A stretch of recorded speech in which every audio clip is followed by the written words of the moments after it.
ममता जी ने मीडिया के सामने एक छोटा सा सवाल किया कि अमित शाह कौन है। दीदी, अगर आप देख सकती है तो देख लीजिए, सुन सकती है तो सुन लीजिए, मैं अमित शाह हूं।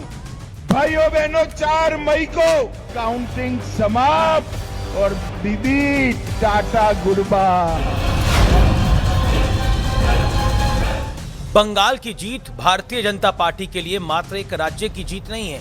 ये जीत आइडियोलॉजी यानी विचारधारा की है, ये जीत परिश्रम की है, ये जीत बलिदान की है। ये जीत सिखाती है कि जीत का सुख दर्द और तकलीफों वाले रास्तों से गुजरकर ही हासिल किया जा सकता है। कामयाबी चाहिए तो Oman, Vietnam, Cambodia, Thailand, Malaysia और कोलंबिया जाने वाली सारी फ्लाइट्स मिस करना पड़ता है। भले ही विपक्षी दलों में से कोई न बोले, लेकिन बंगाल में भारतीय जनता पार्टी ने जीत का जो झंडा गाड़ के दिखाया है, उससे हैरान हुए बिना, उससे इंप्रेस हुए बिना कोई नहीं रह सकता। लेकिन ये कामयाबी ओवरनाइट हासिल नहीं हुई है, यानी रात में सिर्फ कामयाबी नहीं मिली है, एक दिन में कामयाबी नहीं मिली है। बंगाल में भारतीय जनता पार्टी की जीत इस बात का प्रमाण है कि अगर लीडरशिप के पास चाल, चरित्र और चेहरा हो तो काडर पार्टी के लिए अपनी जान भी दांव पर लगाने से पीछे नहीं हटता। बीजेपी के पास मौजूदा दौर में नरेंद्र मोदी का जो चेहरा है और उसकी पॉपुलैरिटी भारत में तो छोड़िए, इंटरनेशनल लेवल पर एक मजबूत ग्लोबल लीडर की है। और जिस व्यक्ति के पास प्लानिंग से लेकर एग्जीक्यूटिंग तक का जिम्मा है, उनसे परफेक्ट प्लानर आज की पॉलिटिक्स में शायद कोई दूसरा नहीं होगा। भाइयों बहनों, 4 मई को सुबह काउंटिंग चालू होगी। 8 बजे बैलेट बॉक्स खुलना शुरू होगा। 9 बजे पहला राउंड, 10 बजे दूसरा राउंड, 1 बजे काउंटिंग समाप्त और बीबी दीदी टाटा गुड बाय। अमित अनिल चंद्र शाह, वो रणनीतिकार जिन्होंने ममता बनर्जी को बंगाल में उनकी पॉलिटिकल और सोशल पावर के बावजूद पटकनी देने की एक बड़ी भूमिका निभाई। लेकिन मैंने पहले भी कहा है, जैसी कामयाबी बीजेपी को बंगाल में हासिल हुई है, ऐसी कामयाबी रातों रात हासिल नहीं की जा सकती। बीजेपी के लिए भी ये जीत बिल्कुल आसान नहीं थी। सैकड़ों कार्यकर्ताओं ने अपनी जान गंवाई और सैकड़ों को अपना घर छोड़ना पड़ा। तब जाकर भारतीय जनता पार्टी को आज ये दिन देखने को मिला और इसके पीछे गृह मंत्री अमित शाह की चाणक्य नीति का एक बहुत बड़ा रोल है। उदाहरण के तौर पर समझिए, जब बिहार चुनावों के नतीजे आए भी नहीं थे, तभी से बीजेपी ने बंगाल चुनाव की तैयारियों का टॉप गियर लगा दिया था। खुद अमित शाह ने बंगाल में बीजेपी के कैंपेन को मॉनिटर किया, एनालिसिस किया और स्ट्रेटेजाइज किया। गृह मंत्री अमित शाह का फोकस इस बात पर था कि बंगाल में एक भी फर्जी वोटर बाकी ना रहे, ताकि टीएमसी के छापा वोट यानी बोगस वोटिंग पर रोक लगाई जा सके। और यही छापा वोट था जो टीएमसी को, यही बोगस वोट था जो टीएमसी को जीत दिलवा रहा था।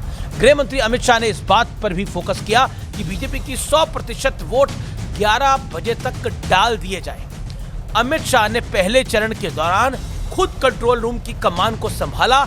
इतना ही नहीं, अपराध और अपराधियों के खिलाफ जीरो टॉलरेंस वाला एक बड़ा मैसेज दिया। गृह मंत्री अमित शाह ने लाउड एंड क्लियर लोगों तक एक मैसेज पहुंचाया।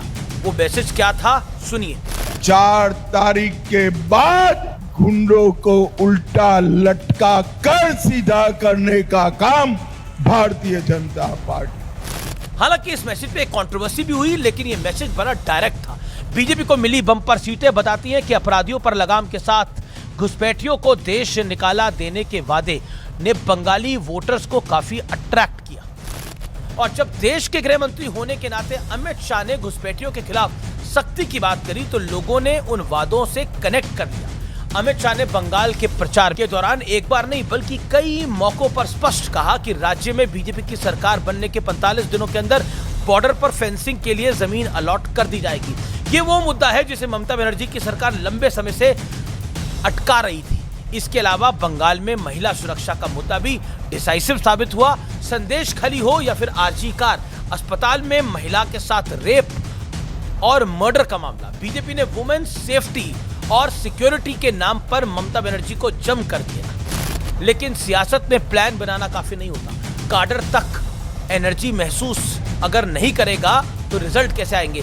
जब तक लीडर खुद फ्रंट फुट पर खड़े होकर लीड नहीं करता, गृह मंत्री अमित शाह ने न केवल स्ट्रैटेजी बनाई बल्कि इस बात का भी ख्याल रखा कि वो स्ट्रैटेजी स्टेप बाय स्टेप जमीन पर लागू हो, यानी ग्राउंड जीरो पर लागू हो।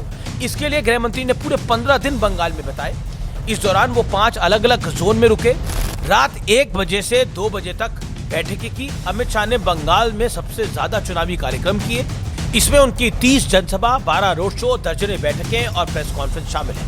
गृह मंत्री अमित शाह ने बंगाल में प्रधानमंत्री नरेंद्र मोदी के बाद सबसे बड़ी सभाएं की और आज इसी अथक प्रयास, इसी परिश्रम का इम्पैक्ट है, असर है कि बीजेपी ने उस राज्य में जीत हासिल करी है जिस राज्य से जनसंघ के संस्थापक श्यामा प्रसाद मुखर्जी आते हैं। इसलिए बीजेपी के लिए ये जीत बेहद खास है और इमोशनल मूवमेंट भी है।